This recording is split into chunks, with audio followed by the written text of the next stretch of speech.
Martin asks, what's the shittiest UK venue? I just don't care about the shitty venues. Some of them don't try very hard, but I'm certainly not going to throw them under the bus because they're trying their best. What's the ingredient for the perfect venue? And is there a perfect venue? And what was it like playing the Devil's Arse in the Peak District? We didn't play it. I forget whatever reason the gig got cancelled or we broke up or whatever. We didn't play it. I'd been there and I'd saw Half Man Half Biscuit there and I really wanted to play, and I hope we do go back. But the Wildheart never played there. Fucking gutted. What is the perfect venue and what are the ingredients? It's easy to be the perfect venue. You know, the people in the venue have got to care that you're there. Now, the worst venues, and again, this happens a lot, we call them disco loadouts. When the venue have been nice to you all the time, and then as soon as you're finished playing, they turn on you like a pack of jackals. Right, you lot, get out. There's a disco starting in half an hour. Like, everything you've done and all the beer you've sold and all the rest of it is worthless now. You know, you've had no effect as far as they're concerned. There's a disco going on and you're all, you know, superfluous to needs. Sometimes these discos are full of kids who aren't even drinking. We fucking absolutely ploughed the bar with our people. You know, that really pisses me off. But again, it happens a lot. But if you are a venue and you're looking at this, shame on you with your disco loadouts. Shame on you. No one likes you. The perfect venue is when the sound man turns up on time.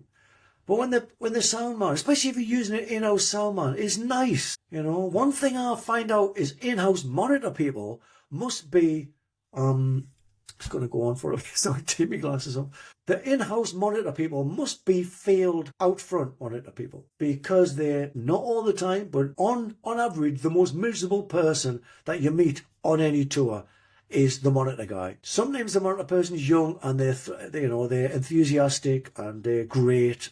It's all great, but if you're going to meet the most miserable guy in the venue, it'll be the monitor guy. Now I'm going to get in trouble with monitor guys, but probably not, because we're taking our own out, so fuck you. The best venue is when the people that are there to make sure you're comfortable, make sure that you're comfortable.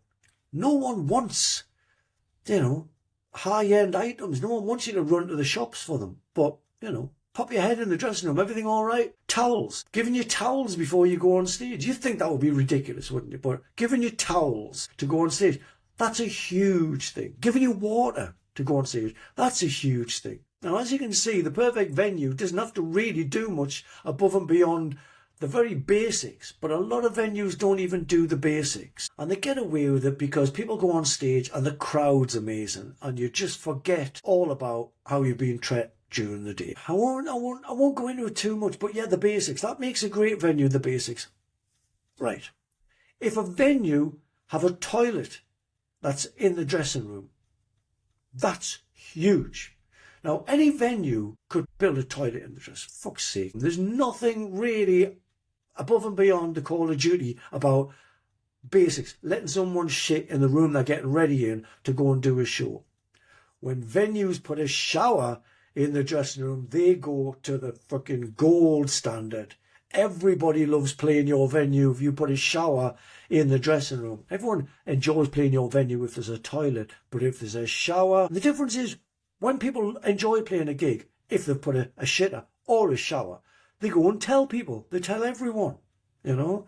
If it's crap, they probably don't tell anyone it was crap. They say that's not the way touring normally works. People are just too, you know, involved in the gig that they've got to do that day. But when you go up, you know, put a little bit of effort in, when you upgrade the monitor system, things like that, it gets your word around, gets your venue talked about very favourably. And if you knew how much that affects you, I've seen venues go down. I've seen a lot of venues go down because there was no real support for them, because they didn't treat anyone very well. During COVID, they're all asking for help, and people are going like, that's that fucking venue that kicked you out at fucking 10:30, and there's no toilet in the dressing room, and they've never upgraded the monitor system since the fucking 70s.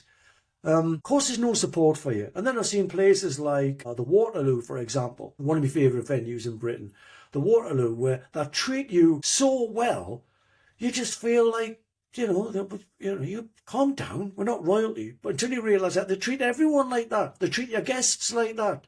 They treat me dog like that. It doesn't cost anything to be nice, especially if you're in a business where you've got different bands coming in and out. Who knows what's going on with them? Be nice to them.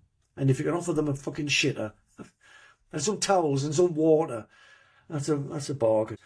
Phil Kirk, do you have a load of unreleased material in a vault, or has it all been released? I don't do unreleased material, or at least I've had some that went out when we did Gas, I think, but not much. I tend to write because of an album. I'll get a song and I'll go, oh, that's interesting. But I won't sit over a guitar and try and write. I'll get a second song and I'll be like, oh, that's wild. I've got a single. I'll get a third song. I'm like, oh, okay, we've got an album. And then I'll write another 7 songs. And, invariably I'll write 10 songs for an album. I don't write a load of songs that are filler. I don't write any filler, as far as I'm concerned. I chuck a lot of stuff out. If we have more than 10 songs, they get recorded and used as B-sides. But no, I don't have a load of songs that are sitting about. I don't record at home. I don't have a home recording setup. I used to record a GarageBand, but I think that was a lot of the demos that ended up on Gas, actually, because I was learning home recording in New York when I was living there, and realised I just don't like it very much. I like working with people. I love bouncing off people. So, yeah, I don't have any unreleased material because I release it all. This is from Ben. Reading songs and words, you mentioned how putting it on always got a good reaction on the crowd. I don't remember ever playing it to a crowd. It wasn't one of your favourites to play. What is it about the song you don't like? Are there any songs that fit into this category? And favourites that you don't like to play? Interesting. Putting it on, I thought it was just crap. It was from an idea of Danny's that, came in as a bit of a chorus. We fleshed it out in just a really obvious manner. I hate when the Wildhearts do anything obvious. When we do anything obvious, people love it. And I can only surmise that people wish we were a little bit more simple. It's a shame, because we're not. We never have been. But when we do something really basic, like putting it on, I'm just like, let's rhyme mother with brother with other. Who cares? Personally speaking, I'm just like, well, blah, blah, maybe, baby, and rabies. I get nothing out of that. I just find it's like just treading water. It's just nothing. You're not showing anybody anything other than, look at this 3-minute pile of pap that we've put together. Oh, you like it because it's fast or it's fucking basic. Yeah, that's why I don't like songs like that. Are there any other ones? Yeah, there's loads.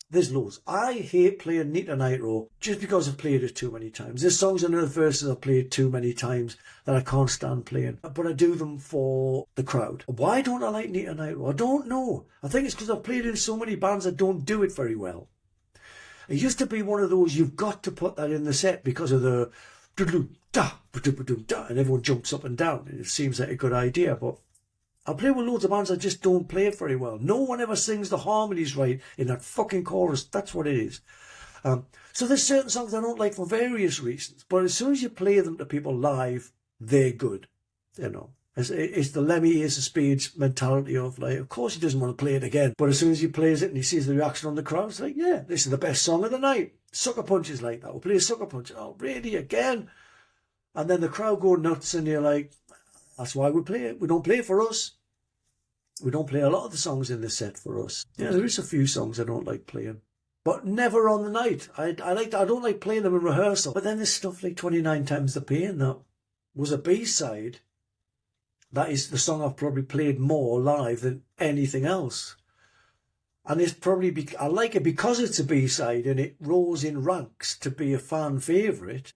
It was never intended to be played more than a few times by anyone. This is from Danny. I wish it was the real Danny. I wish there was more spicy questions. There's so much hate-fueled nonsense, but I would like to address some of that. So, if you've heard any haters and you just want to put that in a question, or if you're a bit of a hater yourself, or if you just got something like, I thought that was shit that you did. Why? I'm going to enjoy stuff like that as well. So it don't have to all be nice stuff. But last one for today. Danny, do you constantly write songs and do you have loads? I do write loads of songs, but I don't write songs that I don't use for albums and B-sides. What exactly is a troubadour moon? Asks Jen. A troubadour is someone who creates art for the sake of it. A true artist. Troubadour moon is just a nice vision, romantic vision of this guy in a house with a moon on top of him. Like the famous people have the same moon, but this guy just didn't get the breaks, wasn't famous, wasn't successful.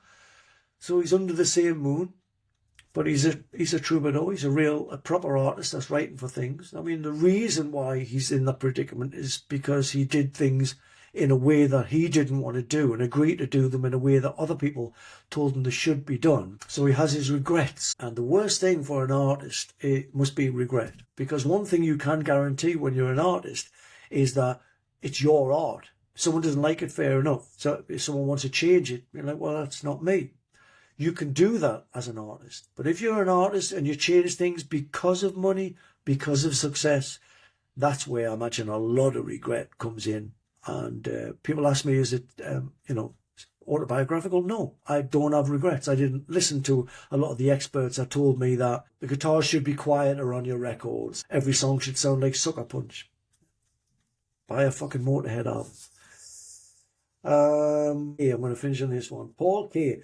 Is there anyone you've been in a band with that you tolerated at the time, but looking back you wish you'd spoken your mind, even if it meant causing friction?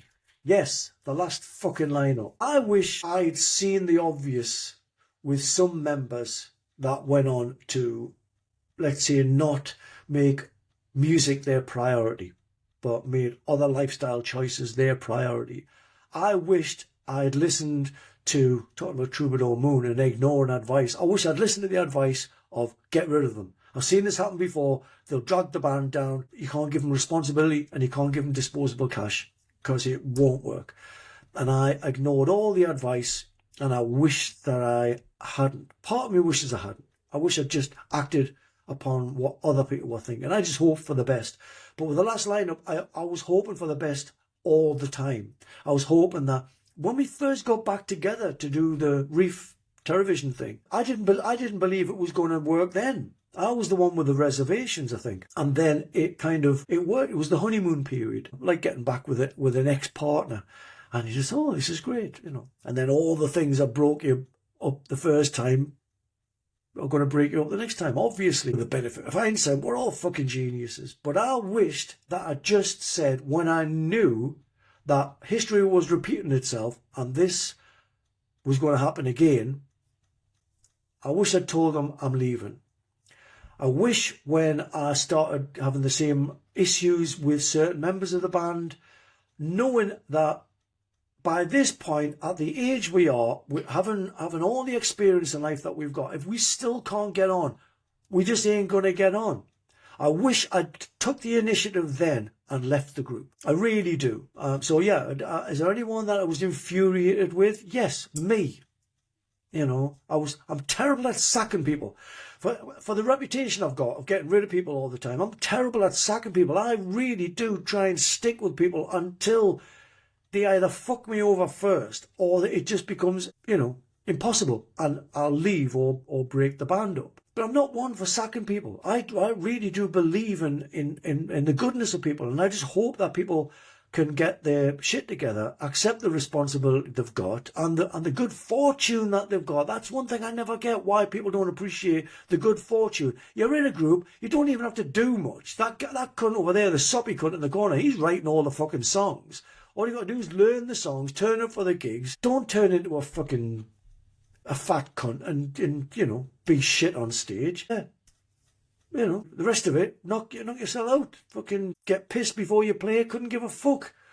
But if you're going to be the sort of person that's going to get so incapacitated that you can't play, that's taking the piss out of a job that's relatively simple and basic. I'm not saying easy, but it's a very basic, simple job.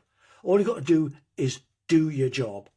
And when people aren't doing their job, when people can't just try and get on, that's been my fault anyway. I've always found that as being, one of my regrets about myself and what I'm going to change about myself in the future. I'm not allowing anyone in my life that doesn't vibe with me.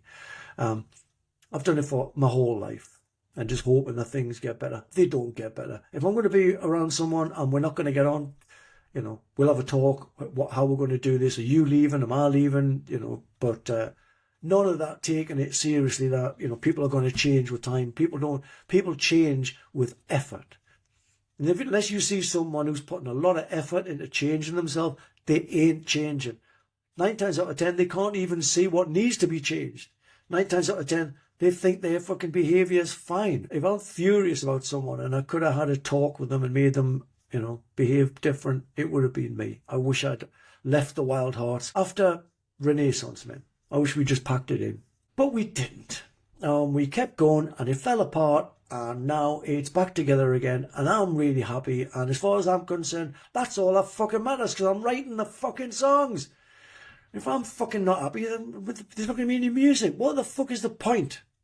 What is the point? These cunts complaining about music. How can you complain about music? You can choose to listen or not listen, but how can you complain? One of them things. But then again, I think these haters are the sort of people that if you give them a gold bar, they complain about the shape. Anyway, this has been me, a fairly vitriolic Ask Ginger this week, I think. But I hope it hasn't been too negative.